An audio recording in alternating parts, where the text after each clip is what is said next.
Hello, everybody. Another week of football is in the books, and week 3 didn't really have the best matchups, but it was certainly memorable. Of course, it ended with, the Green Bay Packers winning again at 3-0.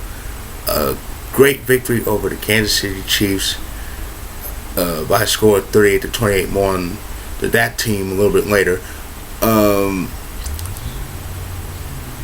Let's start with the teams that are now 0-3. The Lions and Bears are 0-3. Boy, that sounds great to say as a Packer fan. But yeah, the Lions and Bears are now 0-3. The Bears got shut out by Seattle, who needed a win. The Detroit couldn't handle the powerhouse Broncos on Sunday Night Football.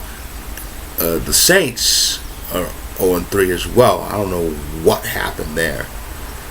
And the Ravens lost at home to the Cincinnati Bengals.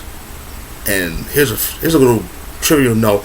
They were the only team never to start 0-3 until Sunday.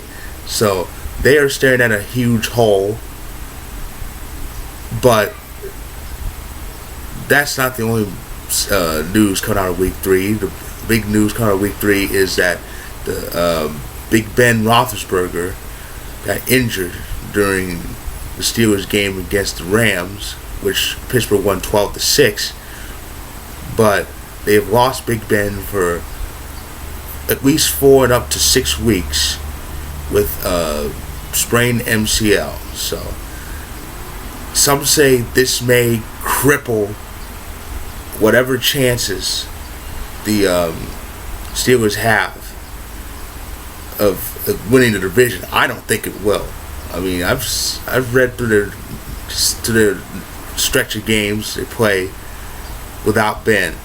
It starts tomorrow against Baltimore, and they play San Diego, and they play Arizona, Kansas City, Cincinnati, Oakland. I think that's the order.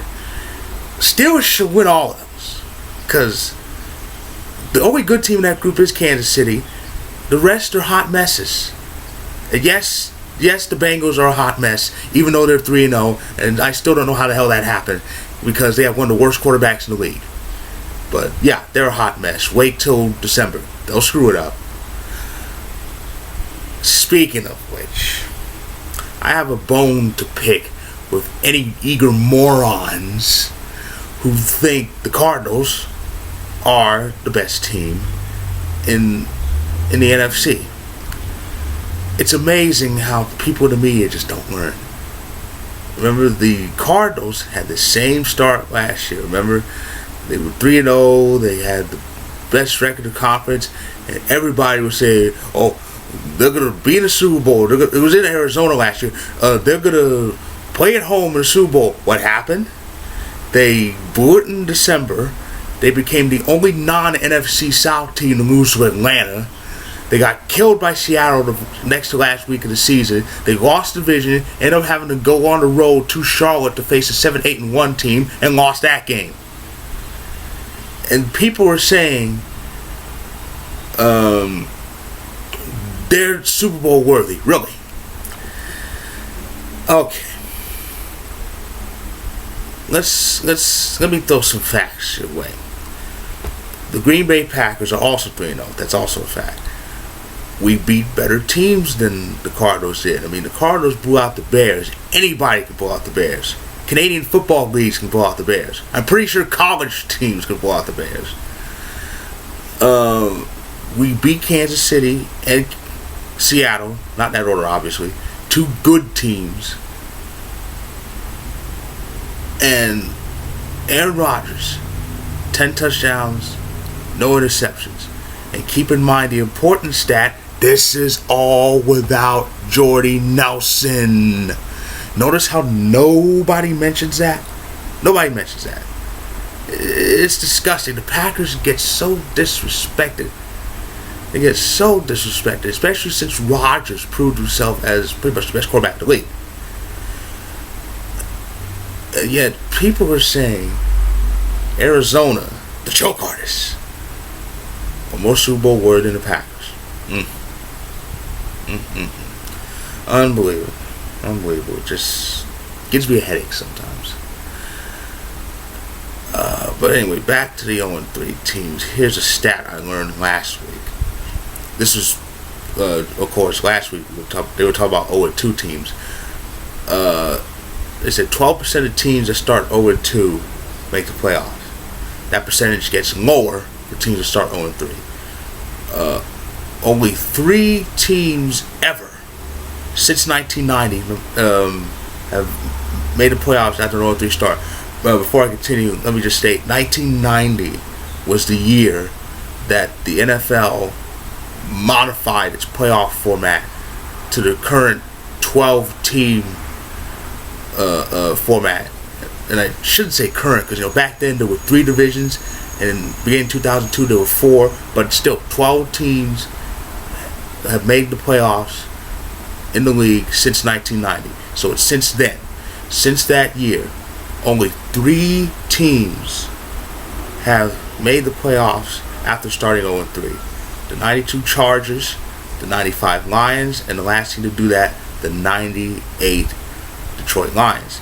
Matter of fact, here's some more knowledge for you. That 92 Chargers team started 0-4. That's right, 0-4, and won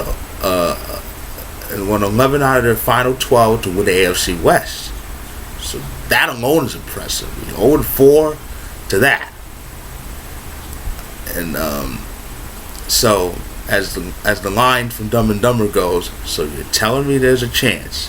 Yes, there is a chance. There is a small window of opportunity for those teams that have started 0-3. They can do it. Question is, will they?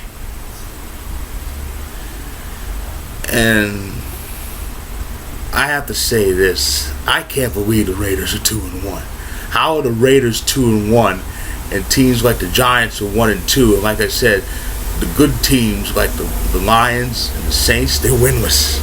It's amazing. The Raiders are 2-1. The Raiders won back-to-back games for the first time in 3 years. This is the same team who, you remember last year, when they were en route to winning their first game of the season, they sack Alex Smith, and then 2 of their players celebrate way off sides where everybody else is lined up. They nearly screwed up that game, but they won anyway. So it's interesting, to say the least. You have the Raiders at 2-1. The question is, how long will that last? Will they get in? Only time will tell. And speaking of time, week 4 starts tomorrow. And for the Packers, we had to go to the Bay Area to play against Kaepernick. I'm pretty sure a few other Packer fans, such as myself, just went like that when we saw the 49ers on our schedule. It's one of the big mysteries of the NFL is how Colin Kaepernick can literally suck against everybody else, but play like Steve Young when he sees green and gold. We have yet to beat that man, and that includes the playoffs. And that game, and one of those 2 games was at home. But we should solve them this year. After all, the Niners aren't what they used to be. So we take care of that obstacle. The rest should be easy. So yeah, so that's on tap for week 4, and it begins tomorrow with Baltimore and Pittsburgh. That great rivalry. Michael Vick will make the start in Ben's place. Pittsburgh should still win because A, the Ravens suck, and B, well, Pittsburgh's at home. So the Steelers should take care of business. The Steelers should take care of business against the Ravens, and well, it's a guarantee that week 4 will have better matchups than week 3. Like I said, week 3's matchups weren't real fruitful, but the weekend itself was great, and I'm pretty sure week 4 will be just spectacular. So with that, I'll end this review of week 3 and say enjoy the rest of the NFL season, And to anyone out there who is crazy enough to think Arizona is Super Bowl worthy, wait till December and see what happens. Respect the Packers.